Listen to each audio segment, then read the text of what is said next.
Olá, seja bem-vindo. Indo direto ao ponto sem enrolação, o que levou a essa operação policial recente no Rio de Janeiro? Isso poderia ter sido evitado? Foi mesmo necessário? Vou comentar sobre isso logo a seguir, além de outras questões sociais no meio do vídeo. E vamos lá.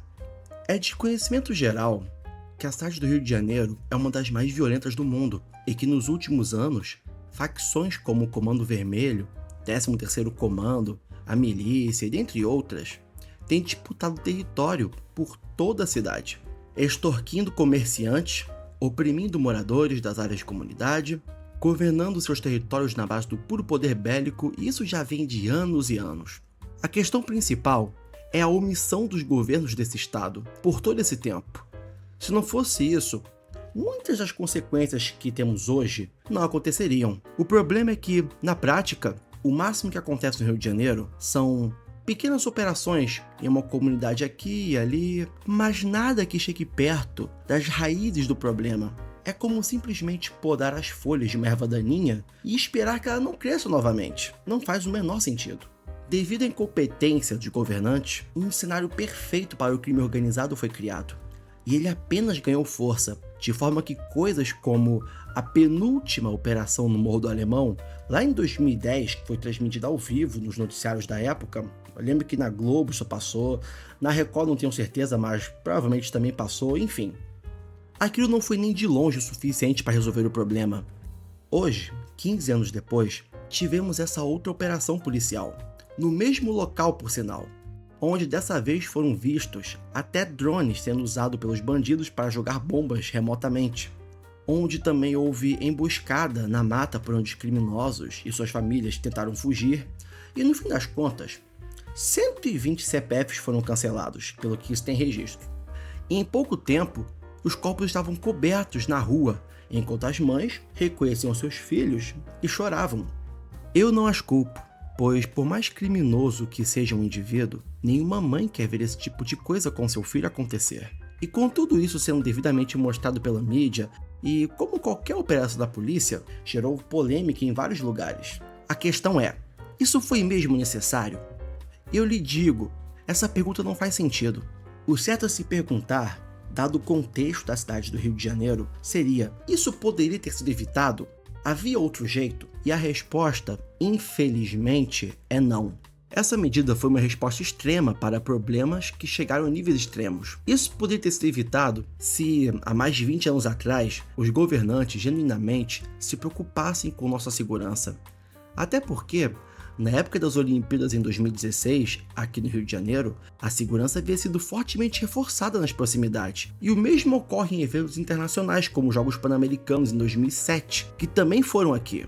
Por que para esses eventos tem tanta segurança, mas no dia a dia da cidade, nos lugares onde a violência se destaca, a segurança é tão precária? Se os governantes tivessem a mesma preocupação com a cidade e o povo que tem em fazer coisas para inglês ver, coisas como essa operação recente jamais teriam sido necessárias. Seria bem mais difícil chegar ao ponto em que chegamos agora. Muitos falam que a polícia é suja, corrupta e tudo mais. E não dá pra negar que sempre tem umas maçãs podres entre eles, que só servem para manchar a imagem da instituição, além de abusar do poder em lugares de baixa renda. Esse mesmo tipo de gente trata de forma bem diferente pessoas da zona sul do Rio de Janeiro. Você que é carioca e tá assistindo sabe bem do que eu tô falando. E quando essa galera corrupta consegue manchar a imagem da forma que mancham, a população passa a ter medo de quem supostamente deveria fazê-la se sentir segura. E isso, ao longo do tempo, gera toda uma inversão de valores na sociedade. Enquanto a mídia mostra absurdos ditos por especialistas em segurança, entre aspas, que parecem nunca ter pego em uma arma na vida, dizendo ser possível render um bandido armado com fuzil usando pedras, tacando pedra ou com a pistolinha.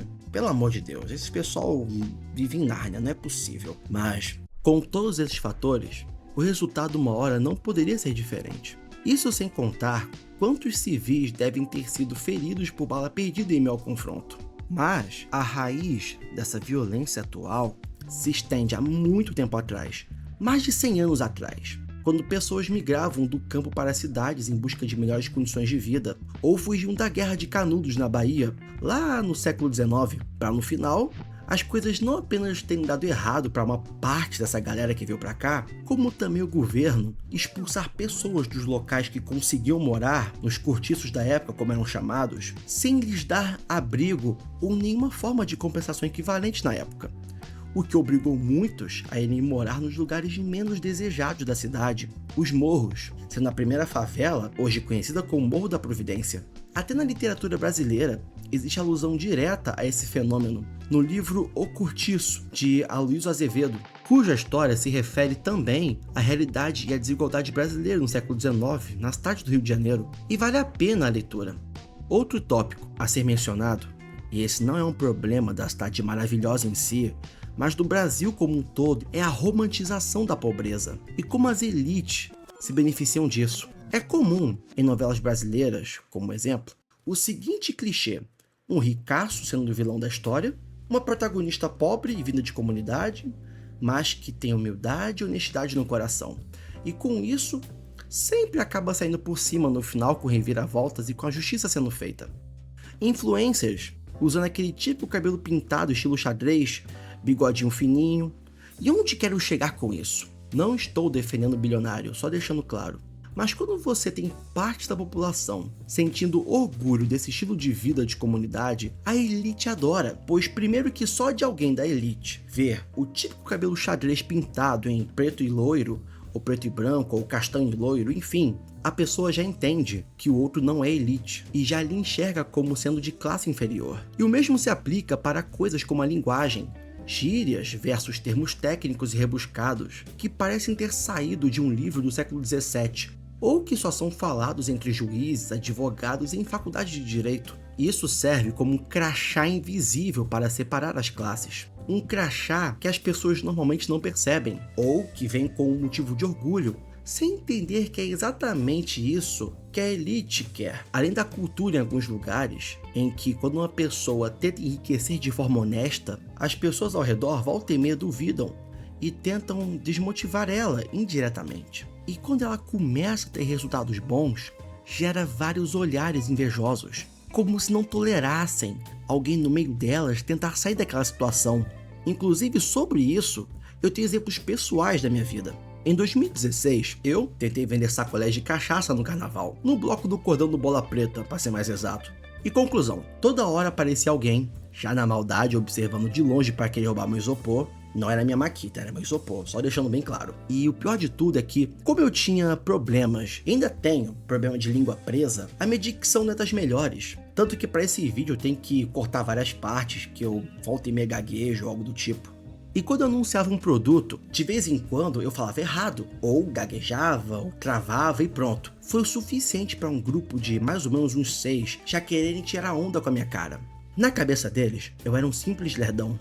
E eles estavam doidos para levar vantagem, se é que me entende. A sorte é que meu pai, que eu insisti que não fosse comigo, mas mesmo assim o sujeito insistiu em ir, foi chegando perto, senão eu teria sido roubado ali mesmo, sozinho, com um isopor pesado na mão contra 6. Fora quando um não tentava me distrair perguntando quanto tá esse sacolé de R$1 aí, falando em tom claro de deboche, enquanto o outro vinha por trás para meter a mão no isopor para furtar, achando que eu tava sozinho no bloco. E uma coisa que é triste de perceber é que, enquanto pessoas comuns fazem esse tipo de coisa, com que tenta sair da lama, as pessoas da elite, seja a elite econômica ou a elite política, enfim, observam isso e morrem de rir, pois sabem que assim não vai ter muita gente chegando perto deles, não vai surgir concorrência para atrapalhar seus monopólios de mercado, e vai sempre ter mão de obra desesperada aceitando empregos de salário mínimo e que podem facilmente ser substituíveis. E as pessoas comuns simplesmente não percebem isso.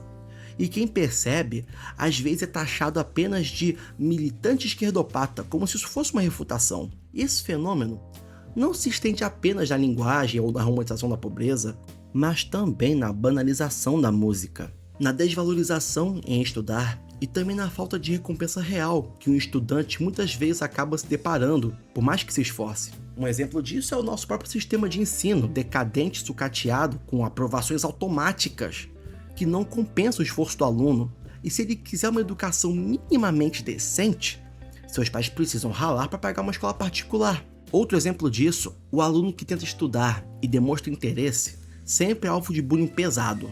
E outro exemplo, temos a música como instrumento de idiotização de massas, o próprio funk atual, onde para você compor, basta seguir o seguinte tutorial: acesse o site do Xvideos, assista 1 ou 2 vídeos, escreva em um papel o que você viu e repita no papel algumas frases ou palavras como senta, bunda, pau, rebola, quicando, xereca, enfim, e por aí vai. Põe uma batida clássica instrumental de fundo, que eu acho que a única coisa que presta nesse tipo de música hoje em dia é a batida instrumental em si, isso eu não posso negar.